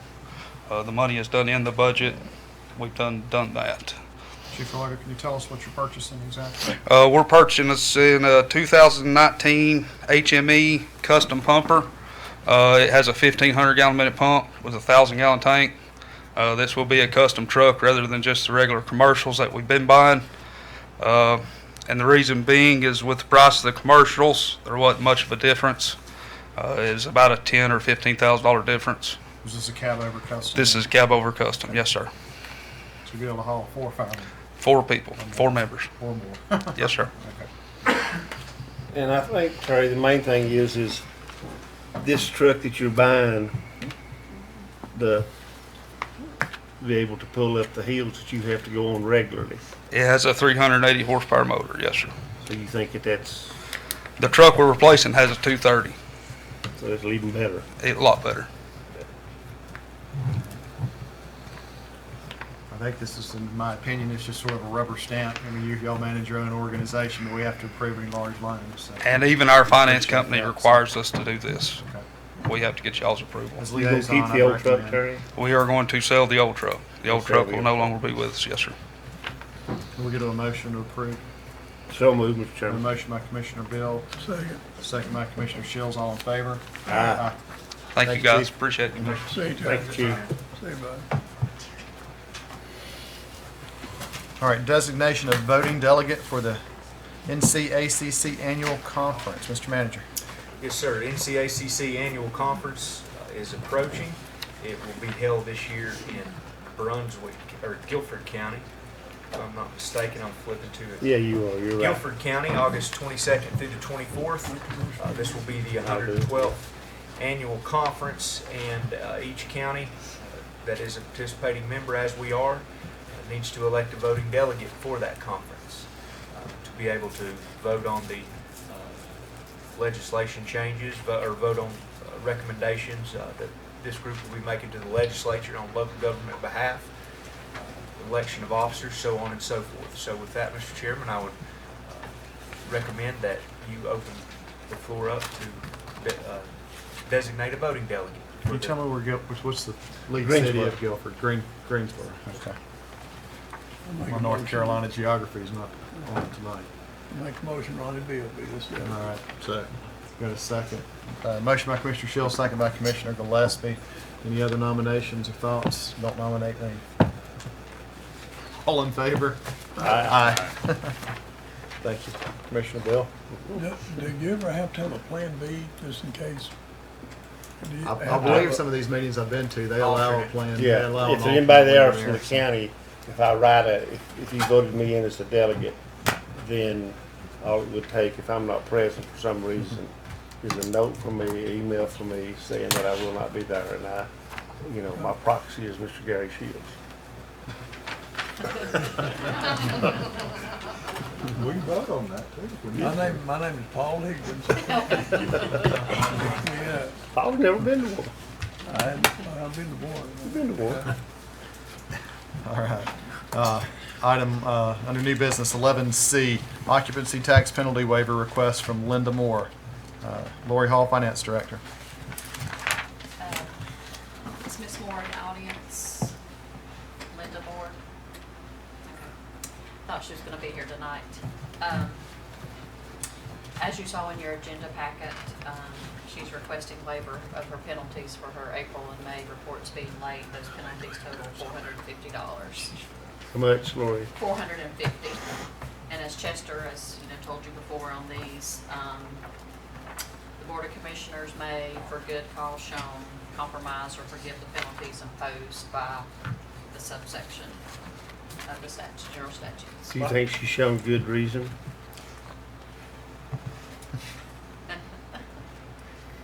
Well, we have waived one for her previously when she first started out. So, which has kind of been, my practice is I waive the first one. If there's any future, then they have to come to the Board of Commissioners to ask for a waiver, so. And we've been waiving all the others. You have. I make a motion to waive. Second. Got a motion and a second. I'd just like to make the recommendation that if it continues, we've got to stop it at some I think what y'all have done is you waived the penalty, but not the interest. Yeah. She didn't have interest in this case. It was all the $10 per day penalty. We've got a motion and a second. All in favor? Aye. Thank you. Thank you, Lori. All right, item 11D, the Satula Tower Agreement. Mr. Yeah, Attorney. just in a nutshell, that document is before you. A few months back, y'all approved an interlocal agreement between the county and the town of Highlands for a Satula radio communication site. What you have up there right now is a tower, a little piece of property that's owned by the town of Highlands. The county has a little building up there, and what's good for them is good for us. We're sharing the use of that site. The agreement had lapsed, and we needed a new agreement, and so basically we adopted one earlier. The town came back to us and said, hey, we've got a couple of small changes that we would like to have made, and Warren sent those on to me, I guess, the day before yesterday. Yeah, it hadn't been long. In any event, I looked at them, Warren looked at them. They're not consequential. Indeed, I think they're probably things that we assumed we were going to be doing anyway. So I would recommend the revised document that I've prepared. So you're good, Mr. Caden? The changes are basically if we add a new structure, we'll landscape around the new structure, and provisions of equipment. We had EMS, fire, law, but we also forgot that they have some municipalities, utility crew radios in there, so to be true to form with our legal verbiage, we added the general town communications in there to make sure there's no issue there. But the bottom line is you're not going to have a new tower there without a complete amendment to this agreement. So all of those issues could have been dealt with there. So we're good either way. I have nothing to do with the politics of the landscape either. Motion to approve. We got a motion by Commissioner Higdon. Second by Commissioner Shields. All in favor? All right, item 11E. Thank you, Mr. Cave. Item 11E, Women's History Trail Plaque. Mr. Chairman, if you'll look, passed out before the meeting, two pictures that are stapled together. The first one is the location that this plaque that we'll be discussing very briefly would be located, and Mr. Shields can speak more to that if he wishes. The second picture in there is kind of how that plaque's going to look. This is one that is currently located at the town of Franklin, and what this is the Women's History Trail. And what is going on with the Women's History Trail as Councilwoman McCray had spoke to this board a couple months back. It is basically plaques throughout the town that tell a little bit about influential women that have had a part in the history of Macon County. The proposed plaque that would be located on the courthouse is to honor Nellie Cleveland West Cook, Eleanor Nellie Cleveland was never afraid to try things. Before marrying for the first time at age 40, she clerked in a Bridgeport, Connecticut bank, taught elementary school, ran a restaurant in Highlands, and was a Highlands postmaster for 12 years. In 1935, she moved to Franklin, where her husband Henry West was a grocer.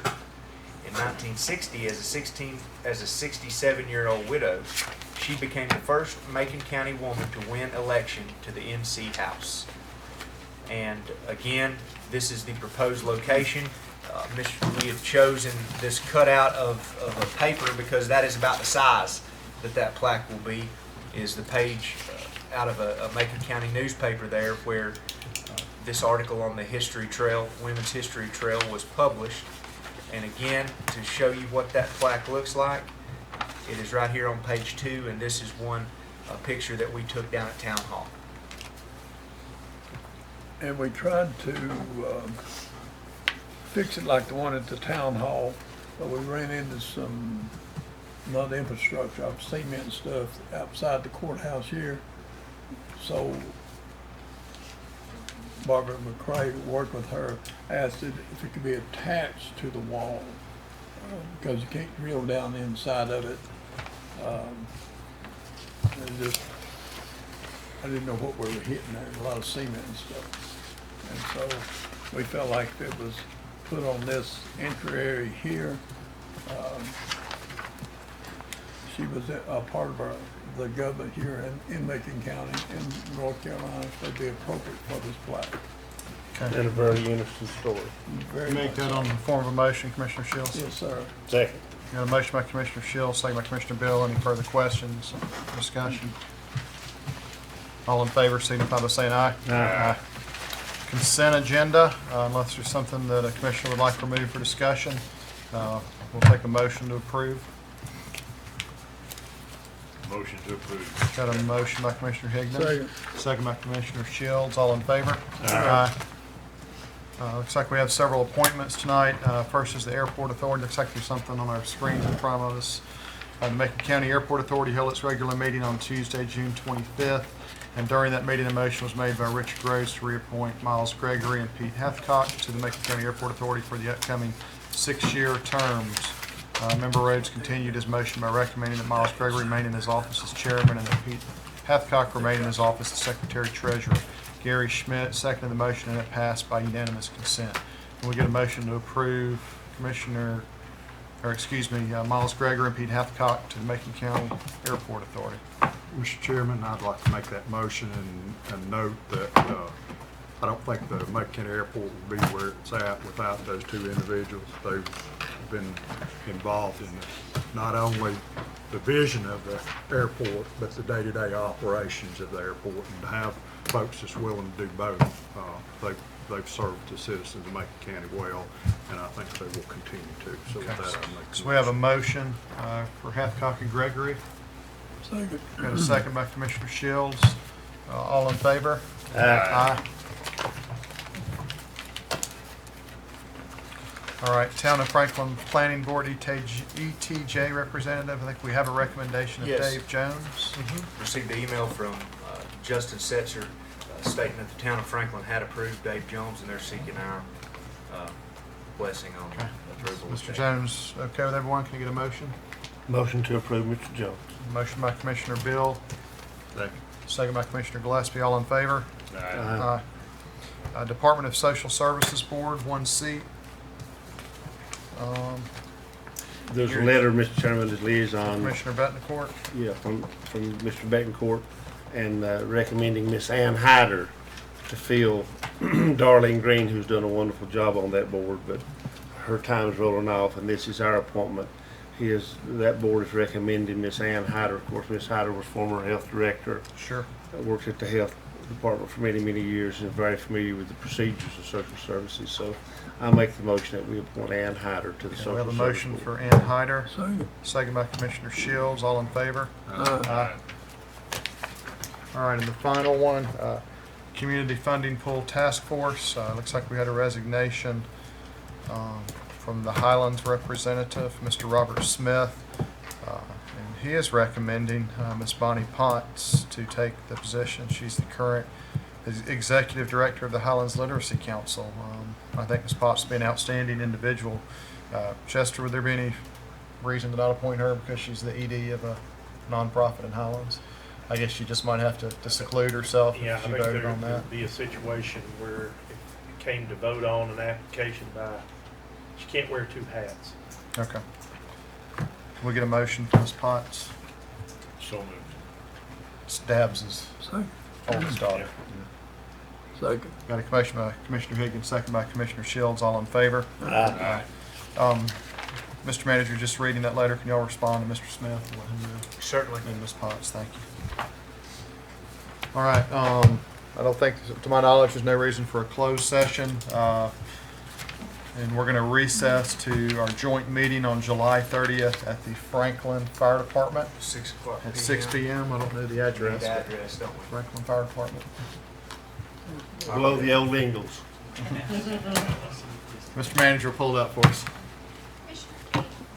Ms. Levy, yes? I know this is not on your agenda, so if you want me to not bring it up, I will, but No, I go would ahead. really like to get an update on why we don't even have a shovel on the ground at the dog park at this point, and how long are we gonna wait on the city to do something? I'll tell you what I know. Mr. Manager Mill will provide more information. That had to go through the bid process. They just opened the bids here a few weeks ago. I'm not sure when that was. So now that the bids have been approved, I'm sure that those contractors have been notified, and hopefully things will get started soon. Mr. Manager, do you know anything else? Things will get started soon. Yes, we did have to go through the bid process.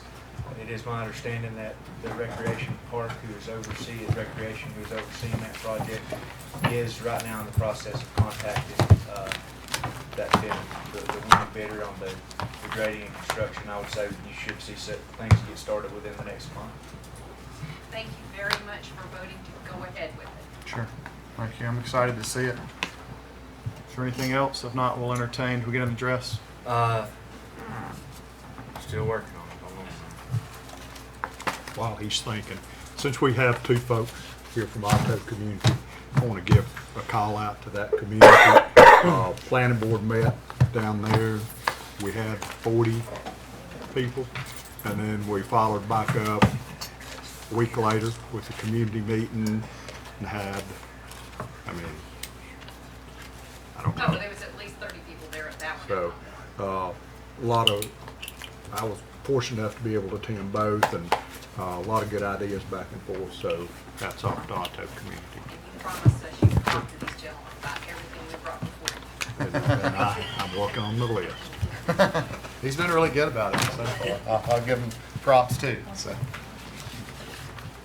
Mr. Manager? It's coming. 49 Maple Street, Can't connect to Franklin. the Wi-Fi. All right, What is Franklin it? Fire Got Department, 49 Maple Street, Franklin. 49 Maple Street, 6 p.m., July 30th. You'll send out a reminder too. Send out a reminder. Motion recess. We got a motion to recess by Commissioner Higgins, second by Commissioner Gillespie. All in favor? Aye. Thank you, gentlemen.